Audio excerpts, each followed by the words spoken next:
go for it and really, really go for it. Not just part-time or anything. Like now get it done. And he showed me how to put together the website, and I put the website and I designed it a little bit, and I put all my heart on it, and I got the insurance and I got all the products. I'm praying for the best now because if I don't have a job, I don't know what I'm gonna do with it. Helping people, and it makes me happy to help people. I help people to get the place clean, yeah, that's fine. But also I help people to, get their lives in Australia when they come here and they're students and they don't really have an opportunity maybe with bigger companies because the English is not good and it's tough. It's I've been there so many times, and I think that if I just help a little bit on them to get on their feet. Yeah. But so when I get, for example, when I used to go and visit for a routine inspection, and I know that the person is an Australian and they are super stressed out on, oh, sorry for the mess, or sorry for sorry for everything. I always try to, like calm them down and say, look, I'm just like you. It's fine. I know that this is not normal. People coming around and take pictures of every single room with your stuff on it. Learn to listen and to put yourself in their position. Understand exactly what they're going through and why they're telling you that. And it's transferable because it's the same thing if you're walking in for doing a clean in a place that is someone living in there, and maybe they've been working from home and they are super stressed and something happened and they're not treating you like you used to, and that particular day then it's not for you to take it. Facebook, sharing your story of who you are, where you come from, and why you do what you do. This is a conversation with Faye. It is now going global. My guest, Ana Ferraro, she comes from Argentina and she's been in Australia for 10 years, since 2014, and arrived in Australia on Valentine's Day. And my first question to her was, did you come for a man? And she said, no. She just came to Australia. So really interesting. And I'm curious how she's gotten to where she is today, because she didn't start off doing what she's doing now, and she's traveled the world. So welcome, Ana, and thank you for your time. Let's share a little bit about who you are and what you've done in the past. Thank you so much for having me in the show, Faye. It's a pleasure. And okay, so that is a very open question to answer. But yeah, I'll start saying that I've born and raised in Argentina. Maybe not the place that I will choose to born, but there we are. And I started traveling after I did my studies in cookery, commercial cookery, and bartending. Traveling around looking for a place that I would love to spend the rest of my life, because it wasn't really Argentina, that place. I never really felt like I belong. Beautiful country, though, don't get me wrong. I It is hear a it's beautiful, a beautiful country. yeah, it is, it is. What is it about Argentina that you didn't like? Really good question. So it's not really safe to move around. It's a lot of um, yeah, you get robbed on the streets Lots of and crime. a lot of crime, and I just don't like that. I don't think anybody likes that, but I was certain that I did not want to live in a place like that with such a, like feeling so in danger all the time, yeah, and being a woman as well, even more. You didn't do any martial arts or anything like that to protect yourself? No? No, I did dancing. You That did. doesn't. Well, you could have done some high kicks or something like that. which, Yeah. you never know how good they would come in sometimes if someone approached you. Yeah. Okay, so Argentina, and you said you traveled the world. Tell us a little bit about the first country you went to after you left Argentina. Yeah, so that was Spain. I arrived in Spain around 2006, about December time. So it was Christmas, and I just arrived there, and I thought, let's just look for a job and see what this is all about. And it's funny because I couldn't understand the people there, and we speak the same language, You and couldn't understand them. Why not? it's so difficult to understand. When they order things, I got this job in a bar, and I was serving drinks and stuff, and it's a lot of drinks that we don't have in Argentina, and they call it by the name, and it was a very interesting first week of me being really lost on Would have that. been a lot of fun, though. A Yes. lot of fun and a lot of laughter when you served up a drink to someone which wasn't the kind of drink that they asked for and expected. But Yeah. that's what you thought, so therefore you you just served it up. What was the response from some of the people when they didn't get the drink that they expected? Oh, look, Spanish people, they are lovely. They are really lovely, and they're really welcoming as well. They just tell you, look, this is not this is not what I ordered, and we just have a laugh, and I just try again. Did you say try it and see if you like it? It's a new addition to Yeah, to no, the they just don't want to. They want to drink what they want to drink. That's They're very determined. right. Okay. Okay. So learning from that, how long did it take you to actually get on to feeling comfortable with making the drinks that they expected, making the cocktails and all the mixes and everything that they expected you to do? How long did it to actually take you? I think it took me a solid 2 weeks to 3 weeks to get it all right and being comfortable in my foot and say, yes, I know I'm getting it right now. Actually understanding what they're saying and stuff like that. But yeah, it was a really fun learning curve, and it was a lot of things that I did not expect that I will be learning.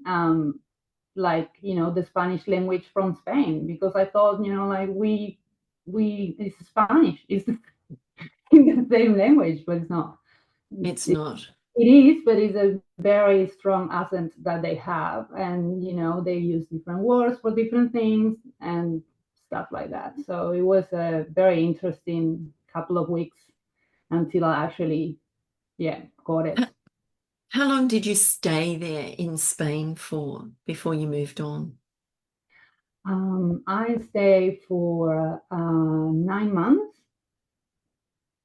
and then I came back. I went back to Argentina to settle the season, because I sort of I got to invited to go, because I knew people that they were in Argentina, that then they were in Spain, and they have other connections. And this friend of mine told me, "Oh, do you want to go and do some um, some work in Menorca, which is one of the little islands in the Mediterranean Sea? Absolutely stunning place." And I thought, yeah, let's go. I usually say yes to things. Well, why not? I mean, you've got to create opportunities for yourself, and if you pass it up, it's lost forever. So you have to say yes. If you don't like it, you can move on from it, can't you? There you go. So I went. So I was working. Then I changed work. So I was working in a shoe place A in shoe Madrid. place. Yeah, selling shoes. Right. Okay. That's a new adventure again. A new adventure again. Okay. Yes. Tell us more. And I didn't really like it, to be honest. I like customer service and stuff, but I just it wasn't my heart on it. And then my friend that arrived just recently to Madrid, he said to me, "Oh, I have my cousins that they are in Menorca, in this hotel, and they look for people. Do you want to go and do some jobs in there, a job in there?" And I went like, "Yeah, perfect for summer season, awesome. I'm in." So I resigned From the shoe store. from the shoe store. Did you sell many shoes? Not really. Okay. Okay.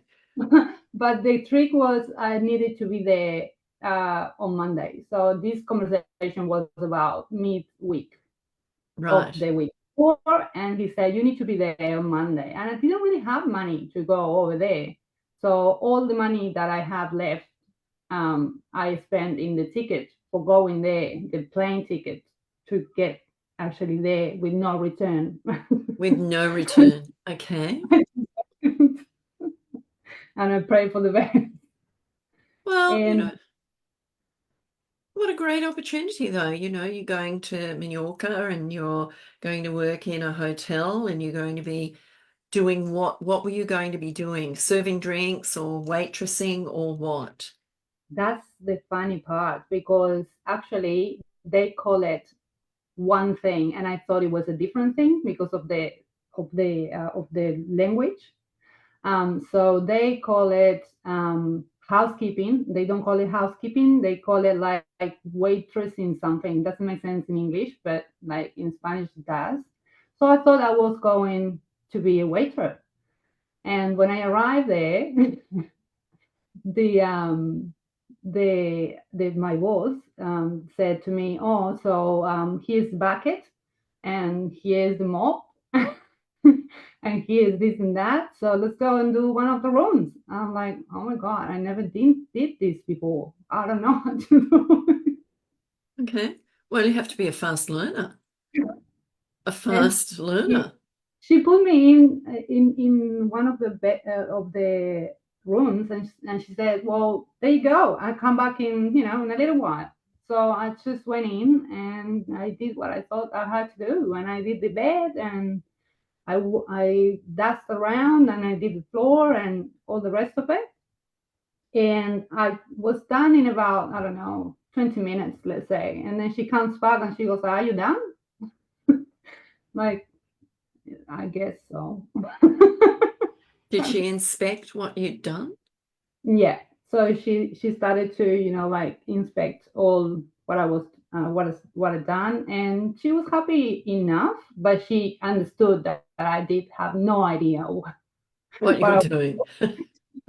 it was good enough, but she said, "Okay, let me tell you all these things." So she was such a good boss. How long did you stay there for? I stayed for the whole summer season, so that was 6 months.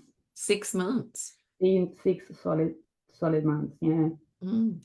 You would have met some really lovely people and made some nice friends and done all that in that time and met some incredible people from across the world. Yes, correct. A lot of German people coming for us as guests, and Spanish people as well, and but mainly it was a lot of Germans, and they are really clean. Let me tell you that much. Are they? So it was good. So they kept their places clean. Yeah. Okay, okay. So when you finished your 6 months there, where did you go? Because you had or have a diploma or a degree or whatever you call it in cooking. So you could have been doing some chefing, Yeah.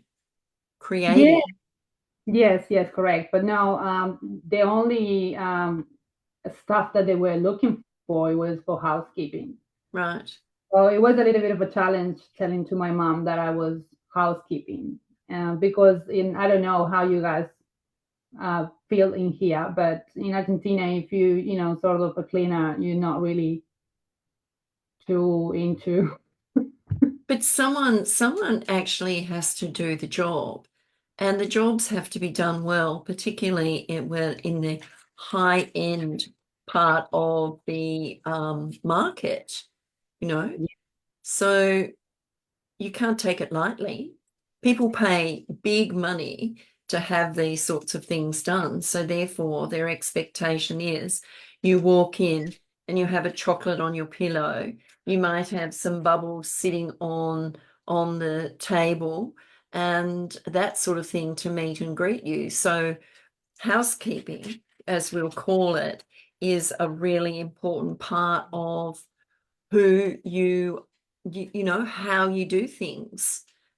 Some places it mightn't be, the high expectation may not be there, but the high expectation in a hotel that has, you know, 4 or 5 stars or 7 stars, not very many of those around unless you go to Dubai, Yeah.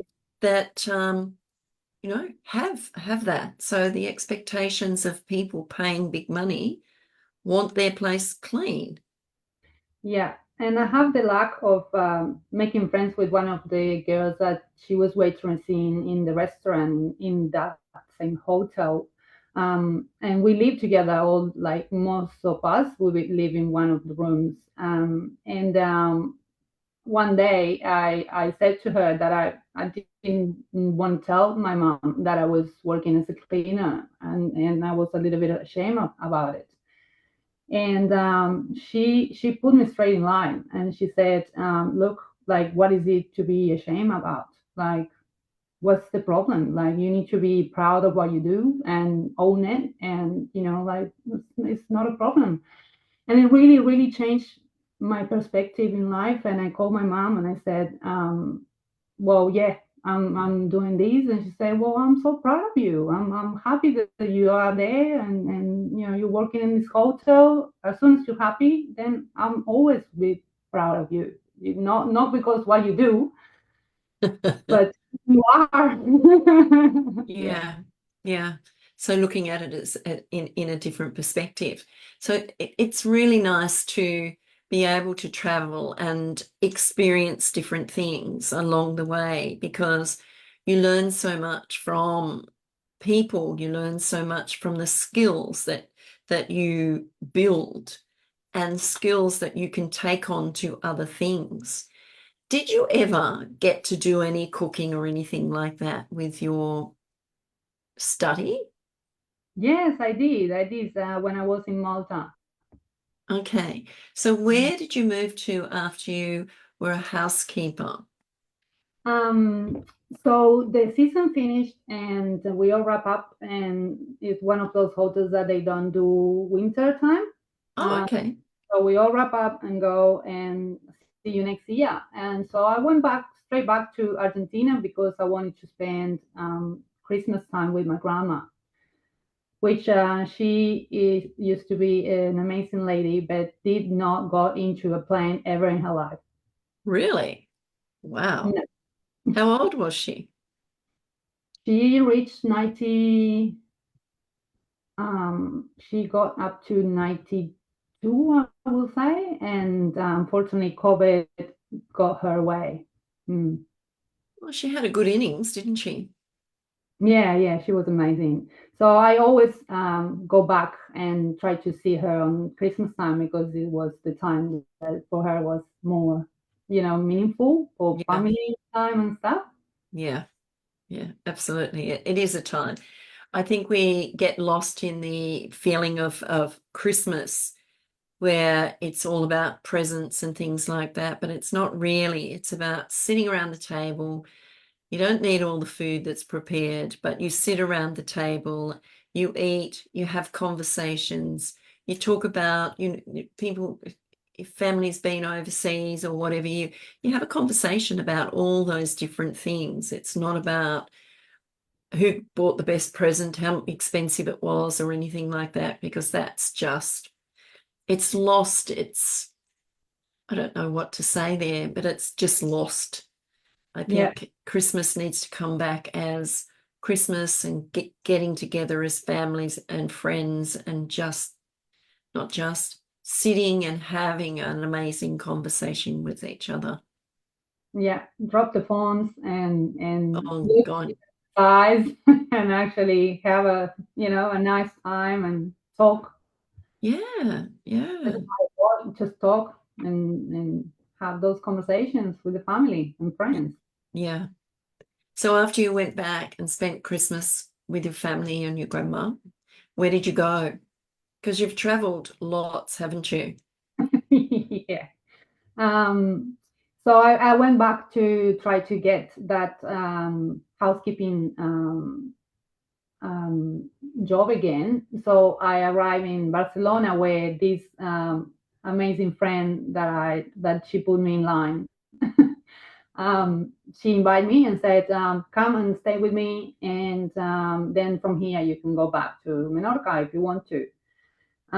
So I went there and I stayed with her, and then the season wasn't as strong as the season of the other year. So I just end up staying in Barcelona, and I found a job in there in one of the iconic hotels. Is the one that is just across where the cathedral is, the Barcelona Cathedral in the old town, and it was amazing. So I just was waitressing in there. Had some fun? I had a lot of fun. That was great. Yeah. Met lots of great people. Yeah. How many times did you do that? How many times did you do housekeeping Um, along the way, along your travels? yeah, I did housekeeping again in Malta as well. And what was that like? Similar to the others? No, it was with very poor tools. So I did not like it too much. What do you mean poor tools? um, you remember that mop, that it wasn't really a mop, it was just the stick and the cloth, and you actually need to, the old school one, the really old school. I don't think they're around anymore, those ones. So I you hope need to not. touch the thing with your hand, and it wasn't really gloves around, and it was a little bit gross, yeah.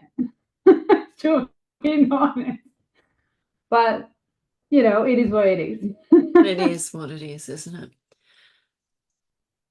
So, how many countries did you actually go to before you came to Australia? Okay, so Spain and then Malta. I think if we go step by step, is Malta, and then after Malta, I went to Mexico. In Mexico, then I went to New Zealand, and in New Zealand, then I went to Mexico again, and then I came to Australia. Was it? Yeah, I think. Okay, okay. So, what made you come to Australia? What was it? What was the attraction to come to Australia? Yeah, great question. Well, it was the same, that idea of seeking a better life from the very beginning. So I try different places, and it's funny because when I learn all the streets, I get bored and I don't like to stay anymore. And that was what happened. So I go city by city, and I go like, oh, I know all the streets, I know all the people, I make friends. Well, it's time to move on.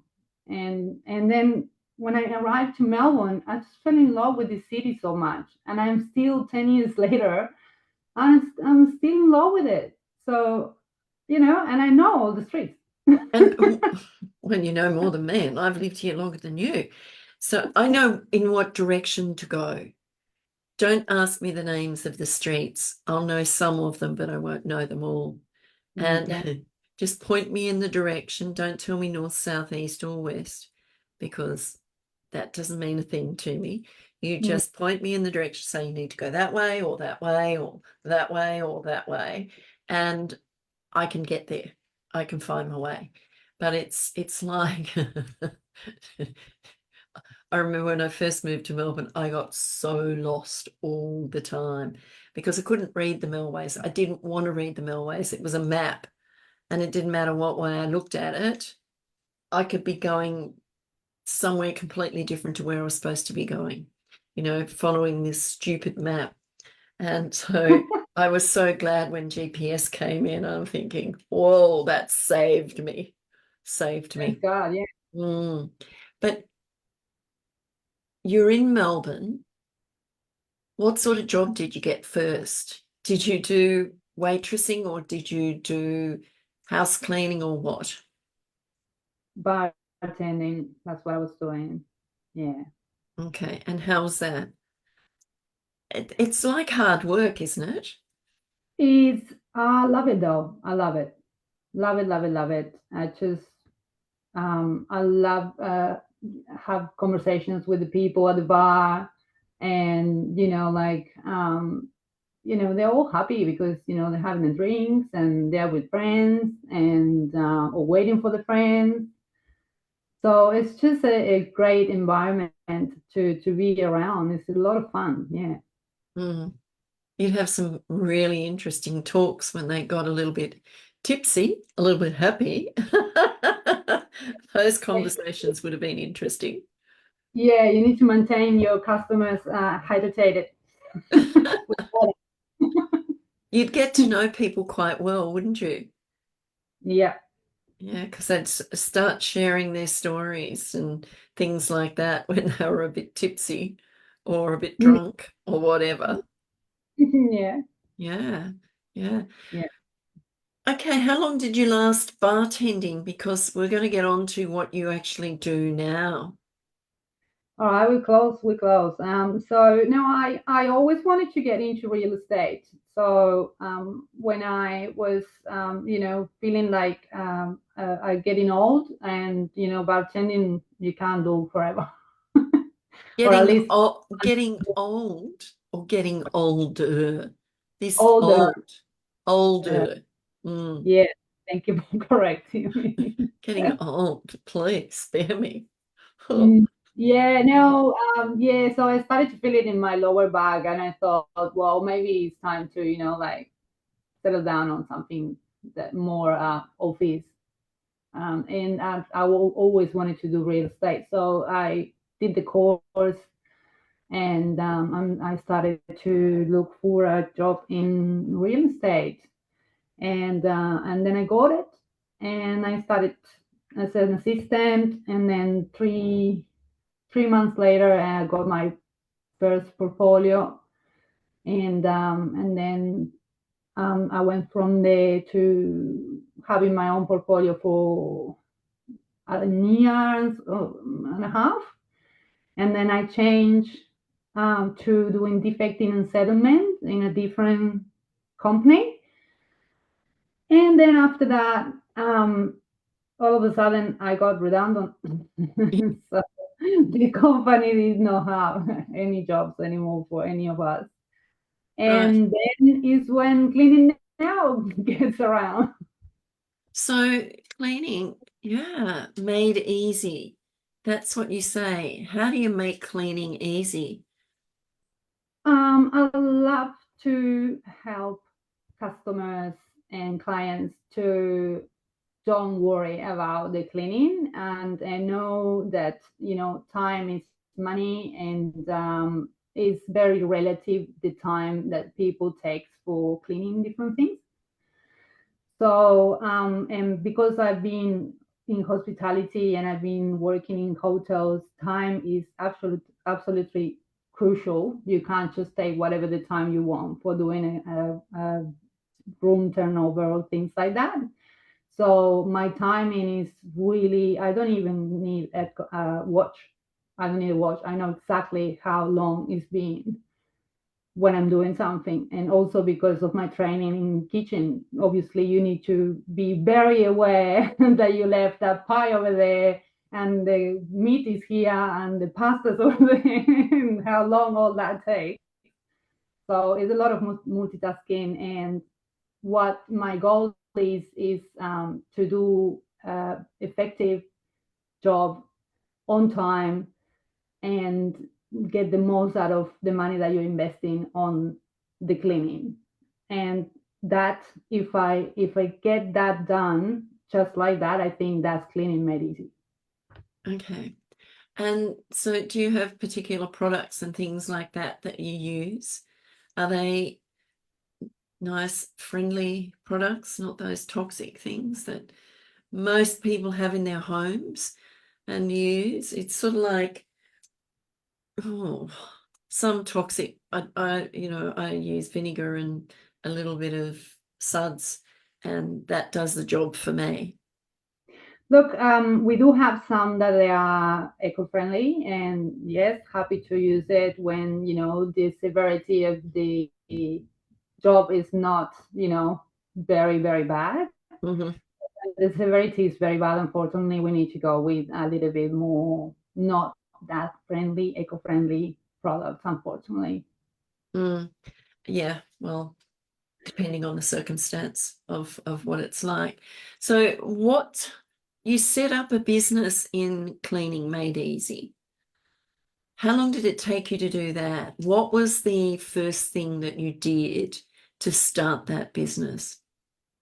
Well, yes. So when I got redundant, what happened is I sat down with my partner, and he knew that I wanted to put this company together for a long time, and he said, well, like, what about you just like go for it and really really go for it, not just part time or anything. Like now you don't have a job, so um, get it done. And he showed me how to put together the website, and I put the website, and I, you know, um, designed it a little bit, and I put all my heart on it, and I got the insurance, and I got all the products, and I thought, well, I'm praying for the best now because if I don't have a job, I don't know what I'm gonna do, really. Yeah, so that's how it started, and then the So you bookings worked started coming. you worked on your own for a period of time? Yes, so it was me and a couple, a couple from Colombia that we started doing this, and they did not know English or how to clean. So I got my time to pass the wisdom, and then they started really loving it, and they got really good at it. And so we stayed the first 6 months, I think, the three of us. Yeah. Right. And then you branched out. And then we started to get some more people. We started to get much more busier, and yeah, things started to ramp up a little bit.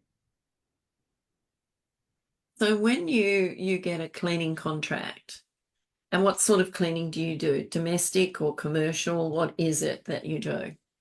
We do as well as commercial and domestic, like residential buildings, and a lot of pre-settlement cleans. We get to work with Australia One Surrey, which is the tallest building here in Melbourne so far.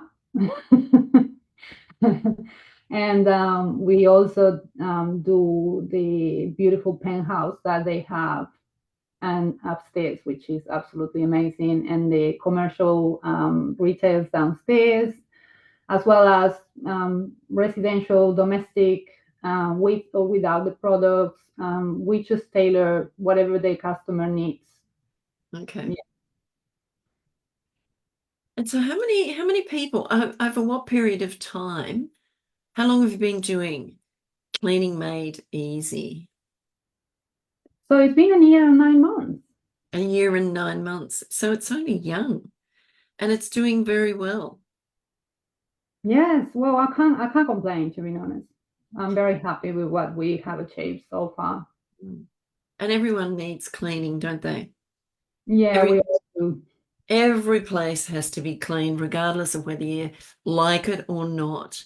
You know, all those pesky cobwebs that come around that you don't see until the sun shines in, and you see them all. You don't even think you've got them, and then all of a sudden you look up and you go, "Oh, where did that come? Where did that come from?" You know, and there's probably a spider hanging off it somewhere along the line, and you think, "Oh." Okay. Oof. All right. What is it that drives you? What drives you in life, Uh, Anna? that is a very good and deep question, Faye. It drives me helping people, and it makes me happy to help people.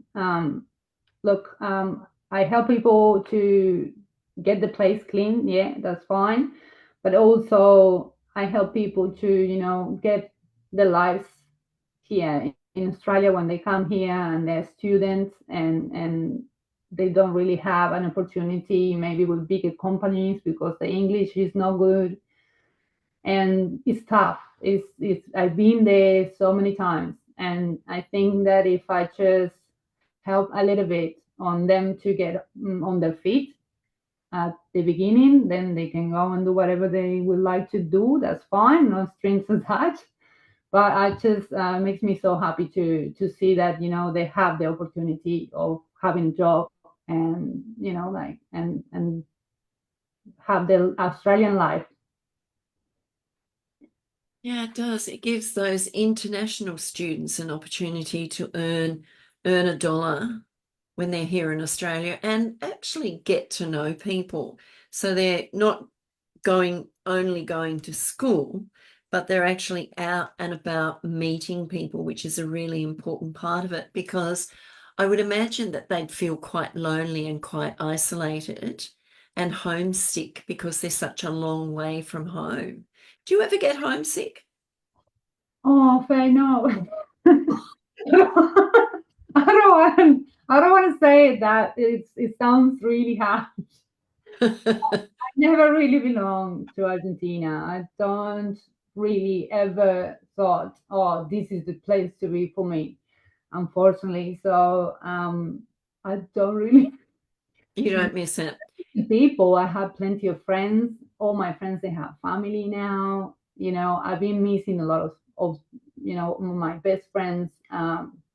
Big moments, the first kid, the second kid, and getting married. So it is tough to be in a way when those big things happen. But I also need to build up my life and do what I need to do, and they all agree with that, and they're happy to like see me whenever I go back, and we have our slaps. Yeah. Is it, what do I say here? Argentina, you said, it's a beautiful country. I've not been there, but I've heard it's absolutely beautiful. You said you didn't like it because of the crime and you didn't feel safe as a female. How bad is the crime compared to Melbourne crime? Oh, that is a really good question. And it is really, really, really bad comparing with Melbourne. It's very dangerous. It's people with guns. People can kill you and steal the things from you. But by the way, I kill you just in case, which And is not fun. no qualms about it. It's a lot of corruption. It's just That's a bit sad. I mean, you can look at Melbourne and what's going on here at the moment with all the young kids and with all the machetes and all, going into people's houses when they're in bed and stealing cars and stealing things.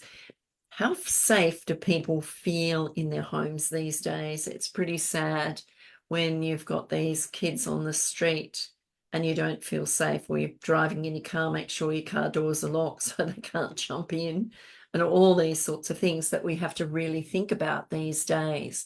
It's a bit sad. And I just keep asking the question to myself, what is it? How can you stop it?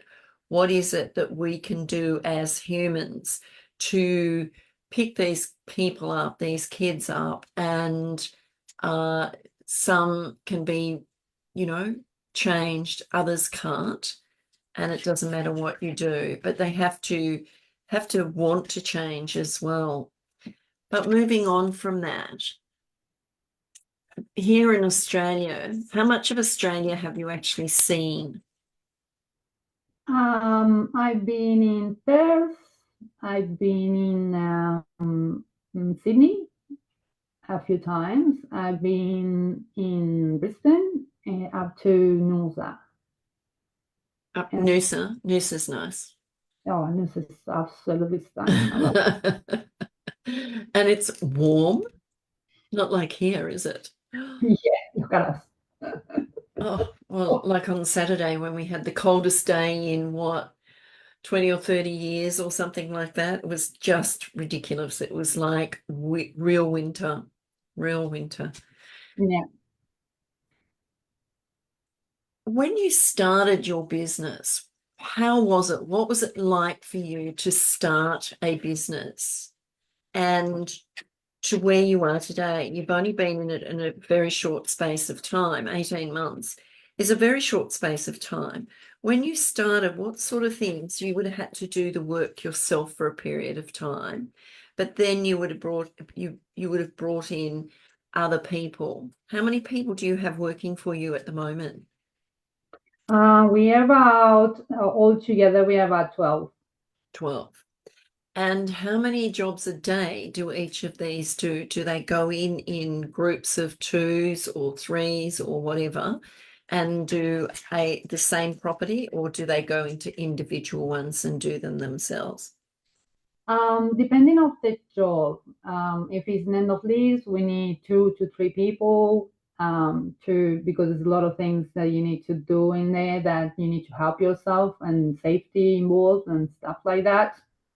So yeah, and then for a residential domestic house that we have ongoing or things like that, I send one person to do the job, and it's usually as the customers like same person every time. They I get used to it. I try to do that as much as I can, but like people go back home, people move on to another city or things like that. So even though I want to send them the same person all the time, sometimes it's very, very complicated. And um, so what are people like when they don't get the same person all the time? I mean, they might for a period of time, but after that, and someone's left or gone back home or whatever, they would understand that, wouldn't they? sometimes not too much. But that's Okay. okay, like we're all different, and it's as much as I can serve the way that they want us to deliver the service. It's my priority, but sometimes it's really not under my control.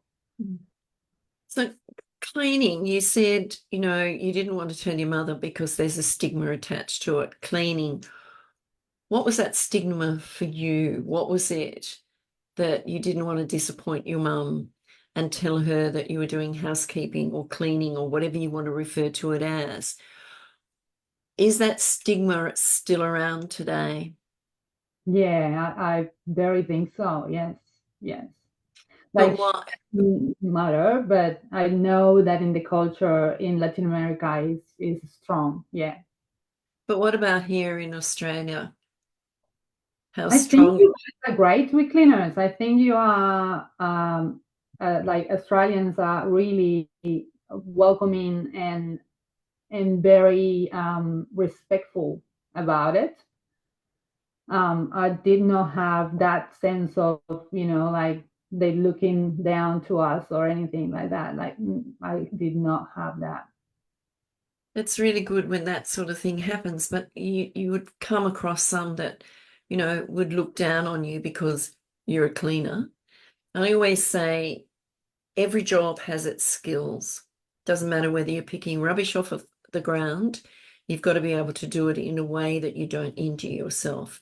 And I would say cleaning is exactly the same way. The way you do it, how you get down on the floor or get up on something to wipe the cobwebs away or whatever it is that you do, there's a skill in it. What sort of skills do you look for when you're employing somebody? Time management. Time management, right? And that's a priority. Yes, And how do you very so. how do you find that out? Because you could be interviewing somebody and they say, yes, I've got good time management, and they may not have. Can you instill that in them to understand that time is priority? Yes, yes, but until you don't get to see them in action, I don't think you can, see if you've been not really told the full truth Yeah, or yeah, not. yeah. But you can learn as well, like if they are good enough, then, time comes with experience and time management comes with experience. Like obviously you get to do a task, whatever task it is. When I started to be an assistant uh, property manager, I took a long time to deal with one thing, and then it was like very quickly, and you see that you grew in that role, and you can do things better after a little while. What was it like being in property management? Because I would imagine it's a pretty tough gig, being, Mhm. going out and checking the properties and making sure that they're being looked after and the people in them, you could get abuse from them, that sort of thing. Do you go in twos or do you go by yourself when you go and inspect a property? Oh no, I used to go by myself. Actually, I used to go by myself. Yeah, and look, if the tenant has been a little bit, like yelling at you or things like that, then maybe yes, you should bring someone else with you and don't face it, all by yourself. But I did not have like that, to get to that level, and it never got to that level, What sort of luckily. yeah, what sort of experience do you need to be a property manager? What sort of things do you have to understand? What type of people do you deal with? And that's a question that is quite very open-ended, because there'll be all types of people that you're dealing with, from nice people to not so nice people. And what is the response when you say, oh, we're coming for an inspection, et cetera, and you go into a place and some of them are spotless and others are, you wouldn't put your dog in them. Yeah, look, it's people from everywhere, literally from everywhere in the world, as this beautiful city hosts people from everywhere. And that's one of the things that I love about Melbourne, which is to be in such a multicultural city, and everybody lives in harmony with their own cultures and their own point of views about religion or whatever it is. And it's just amazing to see how that actually can happen so peaceful, peacefully and nicely. So it's people from everywhere.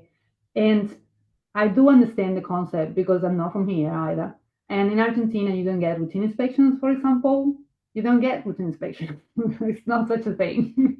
Really? So you don't go and inspect the place after 6 months or 12 months just to No, make sure it's still standing? still there. Property still there. What if it's not? If you ever discovered that the property has been so badly damaged that it's not inhabitable? Uh, my father used to have a property, and one of those times, it just got trashed, and you just need to deal with it. Good thing he was a lawyer, so he knew how to deal with that. Yeah, yeah. But so when I get, for example, when I used to go and visit for a routine inspection, and I know that the person is an Australian, and they are super stressed out on, oh, sorry for the mess, or sorry for sorry for everything. I always try to, like, um, calm them down and say, look, I'm just like you. It's fine. I know that this is not normal. People coming around and take pictures of every single room with your stuff on it. It's Yeah, really I find that really intrusive, taking photos of each room with people's things, personal things in it. It shouldn't be allowed. The things that you need to take photos of are, maybe the curtains or the floor coverings or the doors or whatever. But taking pictures of people's personal things it's not a good thing. Yeah, and it is a challenge when you try and not to take those pictures and try to just get, a blank wall or, Mm. this door, or because there's some people that they have a lot of things Yeah. and some people that they have not many things. So it's easier, and you can take the pictures without being so invasive. But yeah, at the end of the day, it's a job that we need to do. So, I just try to make sure that they don't feel that bad and that stress, because I know that it stresses a lot. People get so stressed with routine inspections. What's the purpose of taking photos? Why not just document it? What's the Yeah, purpose of having a photo? This is interesting, actually. Mm, it's interesting. To be honest, then you have a proof, a visual proof that actually was what you said that it was. yeah. Just your word is actually in there. You can But see it. yeah. But if you saw any damage or anything like that, you could take photos of that. But taking photos of rooms with people's personal things in it, I find really, really quite invasive. I've had conversations with people, you take photos, but don't take photos of my personal stuff Yeah, because it's none of their business. agree. Yeah. Yeah. So with that, did you get any lots of backlash, or did you just, go in, do your stuff and get out as quick as you could?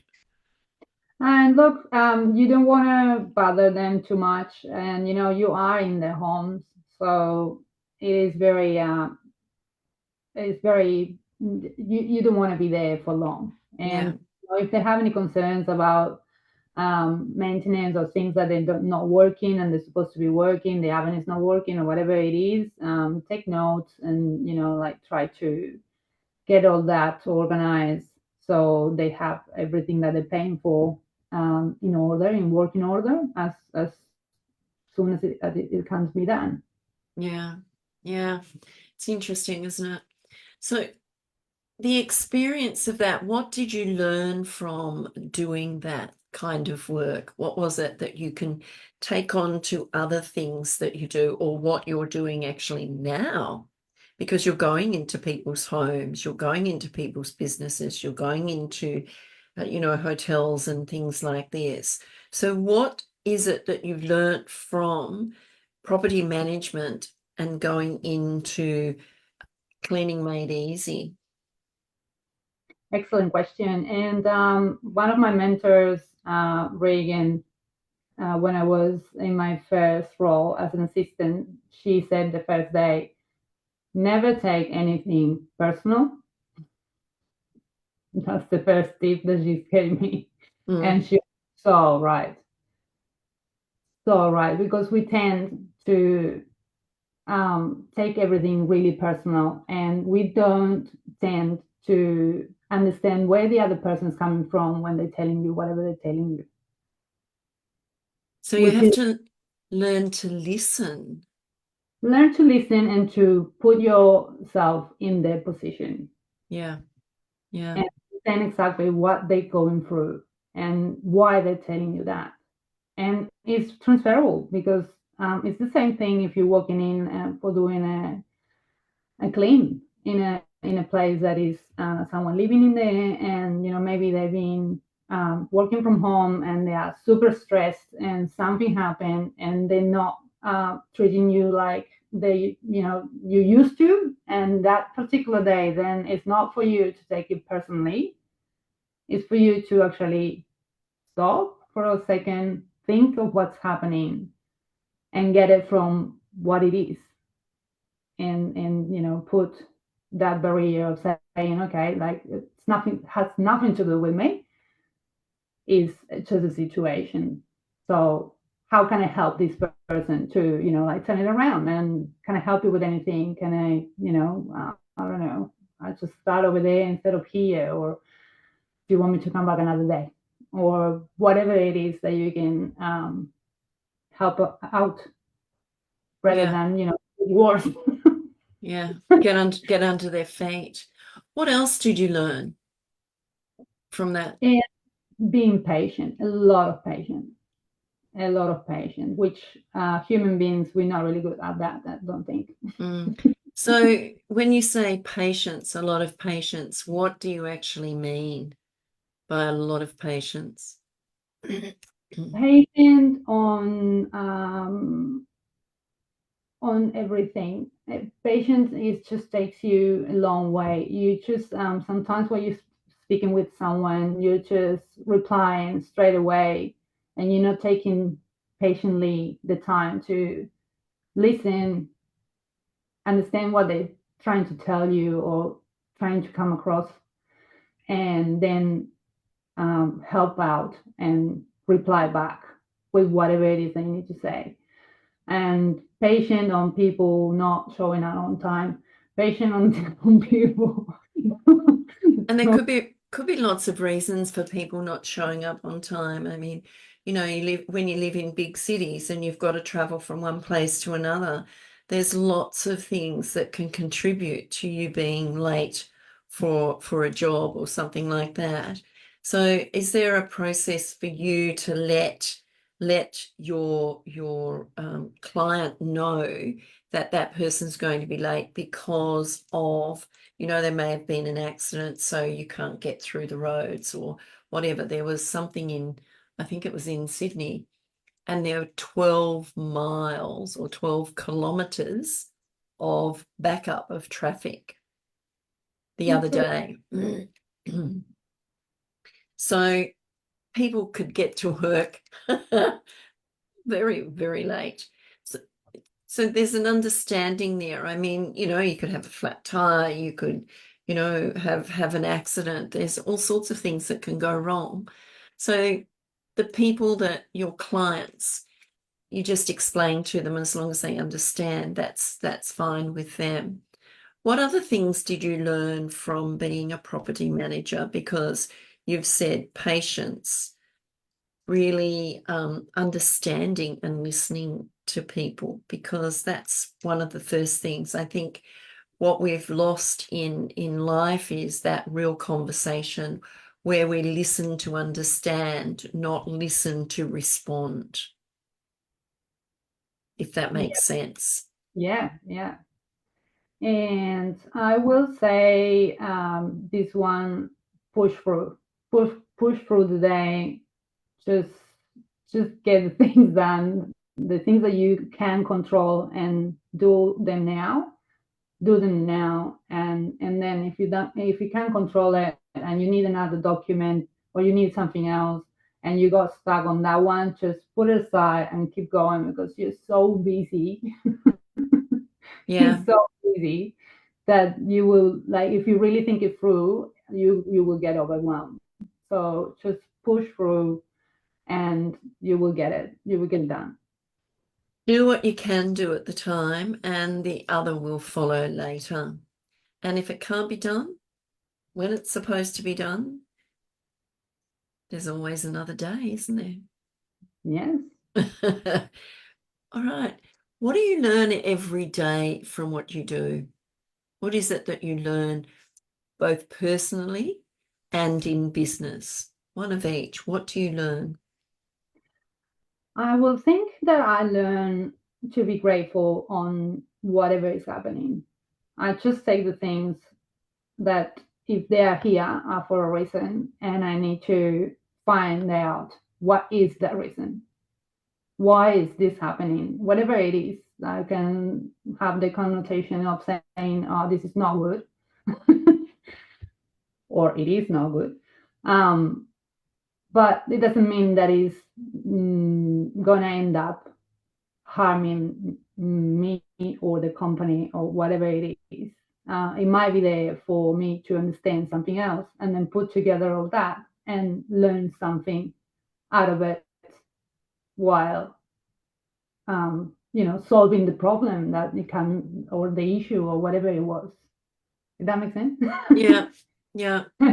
That brings into it patience. As well. Yeah. Yeah, the patience, you have to be patient because not everything goes to plan, does it?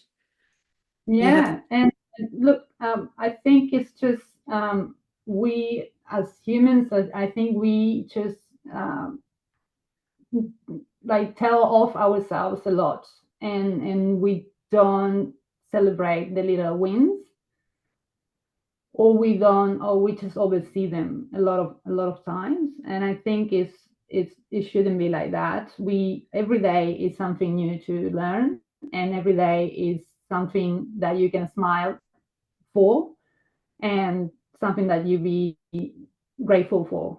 So if you don't find that in an everyday time, I think you should be doing a little bit of work. it's interesting, isn't it, that we need to be grateful and for the small things and also recognize the small things that have gone well, even if there's a big thing that hasn't gone the way it's supposed to. What did go well? What didn't go well? What are you grateful for? You're safe, you're healthy, you're happy, all those sorts of things. It's like you can ponder over things and create a huge story out of something that is absolutely nothing. And the stories that we tell ourselves in our heads is not true anyway, because we create, we tend to create things. Our imagination runs wild and we create things that aren't even there. And the story gets bigger and bigger. It's a bit like Chinese whispers when you tell someone something and you're going around the room and it comes right back to you and you think, I didn't say that. I Yeah. I didn't say that at all, you know? So That was started. it's how people interpret things. I mean, they'll know you and they'll interpret you in a different way to you interpreting you. So they'll see you in a different way to the way you see yourself. And I find that really quite fascinating when you see yourself as something or someone, and someone else sees you as something different. And if you ask them the question, how do you perceive me? What do you see me as? And they'll tell you. And it's like, wow, really? I never expected that. It's really quite interesting when you ask people, what is it that you see in me? And is it something that they see in themselves that they don't like? Is it something that they see in themselves that they do like? It can be a myriad of things, but it's really interesting. And the perception of what goes on in the world, you have a perception of Argentina and you've expressed that. Someone else I might have a conversation with will have a different perception of it. Or here in Melbourne, we have a very, very multicultural city. And I think we need to learn to respect each other, not push what, your culture is onto somebody else and expect them to take it on, but have a respect. You practice yours, we'll practice ours. We can understand them and do that sort of thing, but we don't have to be pressured into doing what they expect you to do. It needs not to be like that. But sometimes the expectations of people is so different. Yes, I agree. And that's why I love cultures. I love to go to a place and experience the culture, and not just be there for a week of holidays. That's not culture. You will never know what the culture of the place they've been in 1 week is. Oh, no, no. I always say that for getting a minimum understanding of the culture of the place, you had to be in that place for at least 3 months, at least, to Yeah. study, understanding really what is it about. And that's one thing that I got from Spanish people, that they are absolutely, they just don't care. They don't have all these extra um, predetermined things like we have in Latin America, like being a cleaner. I need to be ashamed. They go like, "What do you mean? Like, what would you ever be ashamed to being a cleaner? What's the problem with that?" And they do that as well when they just go to the beach and take all off, and they just don't care. Am I fat? Am I slim? Am I whatever? Whatever it is, they have been is peace with themselves. They accept themselves, and like over there is a lot of people that they just nude beaches, yeah, like it's really common over there. And from coming from Latin America, it's not common. We don't do.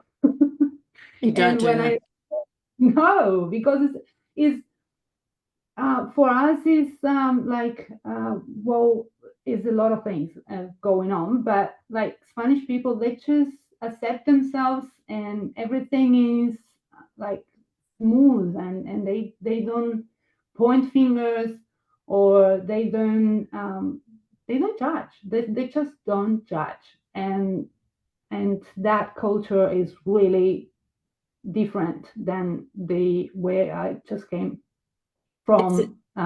So I really found it fascinating. a respect that they have for themselves. Yeah. Yeah. I mean, there are nude beaches here in Australia. I don't know where they are, half of them, but there's not that many. And it is scorned upon, you know, oh, you can't be naked. I mean, I see some young kids walking around when it's freezing cold and they've got a singlet top on or an off the shoulder top and they're walking around the freezing cold and I'm all rugged up. I'm thinking, oh, you don't feel the cold or you just go and stay freezing. I'm thinking, thank you. No, thank you. I just want to be warm. But it's a perception that we have of different cultures and the way I think we need to allow ourselves to understand more the different cultures and the way they live. And they need to understand the way we Australians live as well, because it's our country. It's a beautiful country. It's a big country, very uninhabited in lots of areas. There's lots and lots of space out there, like in the center of Australia, where there's desert and things that nobody lives, or there might be a few people that might live in certain parts of it. But it is a beautiful country. And I think over COVID or over the pandemic, I think more people got to see their own country instead of traveling out of the country and visiting other countries. I think we learn to have a better appreciation for what we actually have on our back doorstep. Which is a lot. Oh, A lot huge. is and the culture is amazing. That's another thing that I fell in love with. Like Australians itself, like you guys are just amazing. It's a great culture. You never feel that you don't belong. So it's such a huge thing to say that I feel that I belong. It's Mm, not like it's not the country where I'm born. It's not the country where I got raised. Didn't do schooling here, or I studied, but didn't do schooling here or kindergarten. And I do feel that I 100% belong. And mm. that's because of you, the people. And you've been here 10 years and you feel like that. That's amazing, isn't it? That you can feel that comfortable in a country that isn't your own, really, but it is your own now. You've been here long enough. 10 years is a good time. And I'm a proud Australian citizen. There you go. Wow. Yeah, an Australian citizen now. How long have you been an Australian citizen? I think I'm hitting the 2 years now. How long does it take when you come from a different country to become an Australian citizen? Because I don't know. So you go for an absolutely beautiful ceremony, which I couldn't stop crying the whole time. I was like all my Australian life just came up on my eyes, like from the very beginning, and it's so many memories, and I just loved it. And it's people singing. I don't know. Singing. You said it. It's so emotional, and the mayor was there, and you just do the oath, and it's just amazing. It's amazing. It's an amazing feeling to be more welcome, even more welcome that I already felt, and actually make it official, pretty much. Acceptance. Yeah, it's interesting, isn't it? What would you say to anyone who's come to Australia to make it their new home? I will say patient, be patient. You will get where you want to be, but don't rush it, and be respectful. And you, like, anybody can do it. Anybody that is respectful and it's um is in acceptance with what you guys have to give, which is a lot, and take that and give back, then you'll be fine. But it would Yeah, take a long time. But this, like, worth it every second. it's worth it. Okay, what would you say to someone that was actually Australian that was going to move to another country? What would you say to them? Because you Uh, have both sides. yeah, no, that's an excellent question. Look, I think it's a lot of things that we take for granted, and we don't know it until we don't have it. So Mm, we'll go somewhere else, and you will miss a lot of things from here, and you will understand how lucky you guys are to calling this your country. yeah, yeah. What is it? What's the best part of Melbourne that you love? Is there a special place? It's difficult. Well, um, Docklands is one of the uh, places that I really have the best memories. I moved in there with my partner, and we lived in there for over 5 years. And we have a beautiful apartment with a view, and it was just the dream. So I think Docklands is very underrated. It's a lot of people that they think, oh, it's boring, and it's like it's not much in there. Depends where you want to look at to find the things that that place has to give. But yeah, and I've been like living mainly in the city, so I know the city very well. And what I love about the city is all the little lanes and the Oh, little hidden gems of cafes and bars. It's just amazing. it's quite amazing, isn't it? It's quite quirky when you think about it, all the little lanes and things that are around, and you're walking along, and then all of a sudden something pops up, or the magnificent buildings that they don't build anymore that need to be preserved and looked after, because there's some magical buildings in Melbourne. Yeah, I go around the city and I still look like a tourist Mm, because I just love it so much. So I'm like, oh. and I look up, and like I ride my bike around, and when I'm stop in one intersection for the traffic lights or whatever, I go like, oh, so cute. It's Yeah. absolutely stunning. Everything is, it's just beautiful. Yeah. It's interesting, isn't it? Because we don't tend to look up. We tend to be so busy and focused going this way. We don't look sideways. We don't look down. We don't look up. We're just so busy doing what we do that we don't learn to appreciate what we actually have.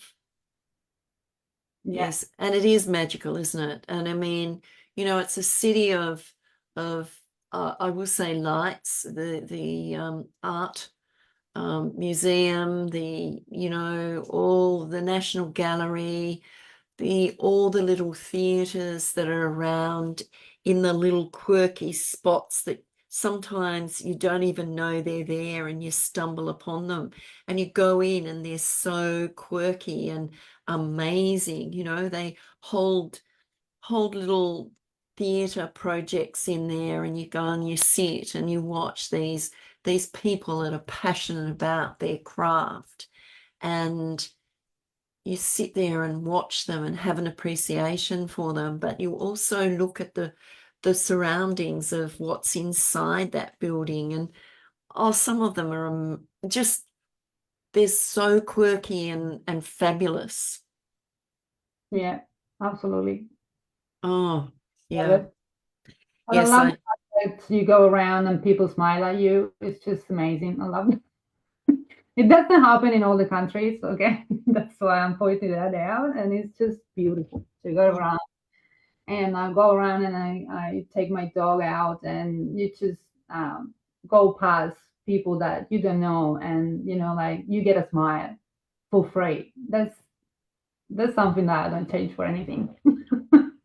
And that can make somebody's day, can't it? A smile, because you never know what's going on inside somebody and what they're dealing with and all the rest of it. So to make them smile and to bring that smile to your face, it adds something. Even if you're happy, it adds something, adds another level of something to you and your day when you smile at somebody and they smile back at you.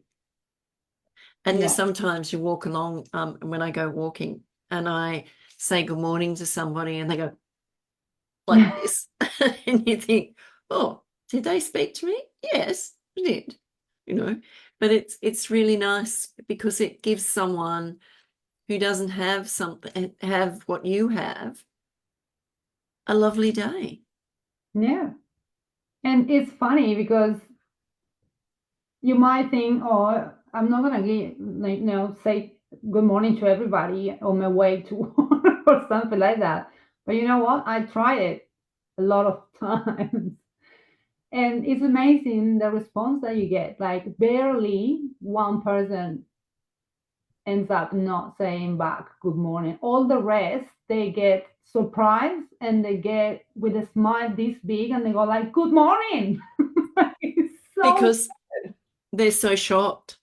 Someone yeah, said something to me, oops, yeah, and but you've got to, they're happy about it. They're happy, yeah, and you can tell that, you just broke whatever the train of thought that they were having, and maybe it was like all those things that you don't want to really think about in the morning or at all, yeah, and true. then change your perspective. I think it's just so. Yeah, it's wonderful, isn't it?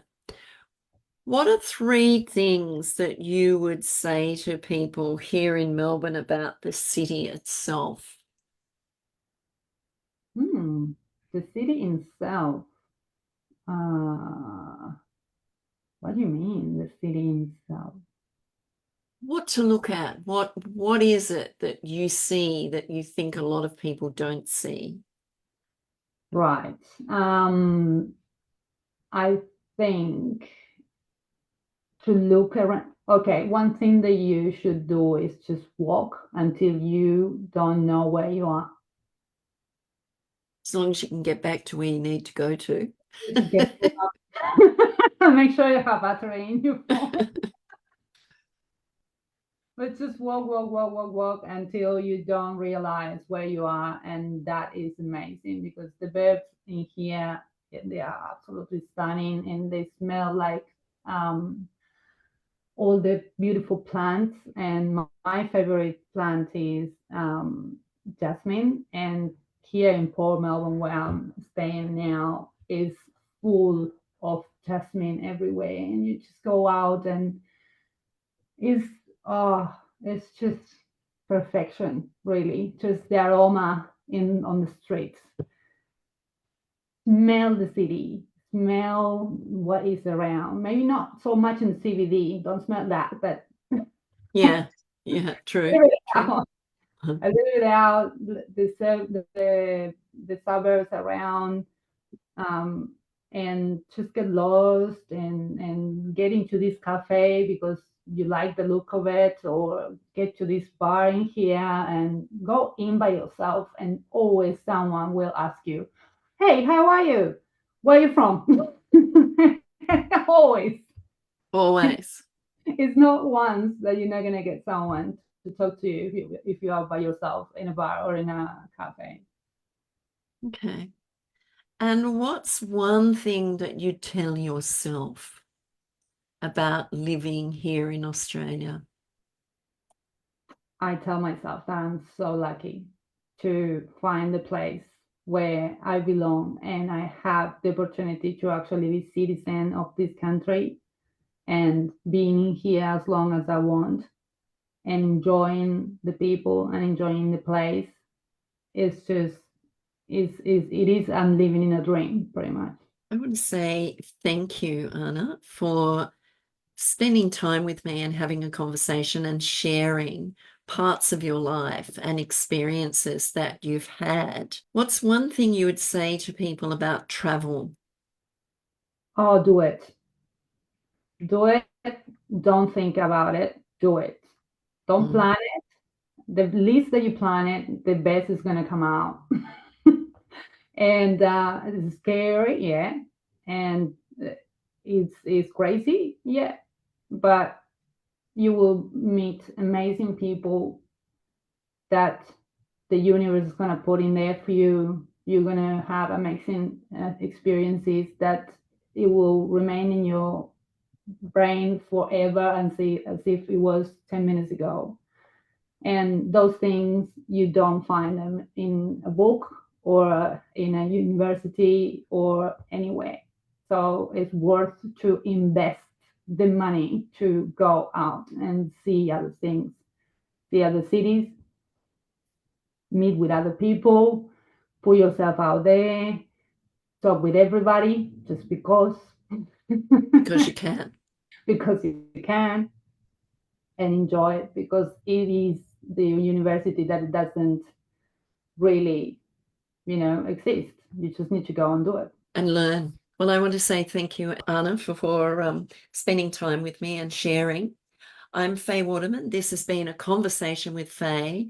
And what I've learned from Anna is that she moved from Argentina. She's been here in Australia for 10 years, is now a citizen of Australia, and was absolutely proud to become a citizen of Australia. She has a business called Cleaning Makes Made Easy, and she learnt that you never be ashamed of what you choose to do in life. Be proud of what you do and how you do it. And it doesn't matter what other people think. It's about how you think about who you are and what you do. I'm Faye Waterman. We'll be back next week with another conversation. Thank you for listening. And if you know anyone or you have a story that you would like to share, please message me on Facebook and we can get together and have a conversation about what you can do. Thank you and bye.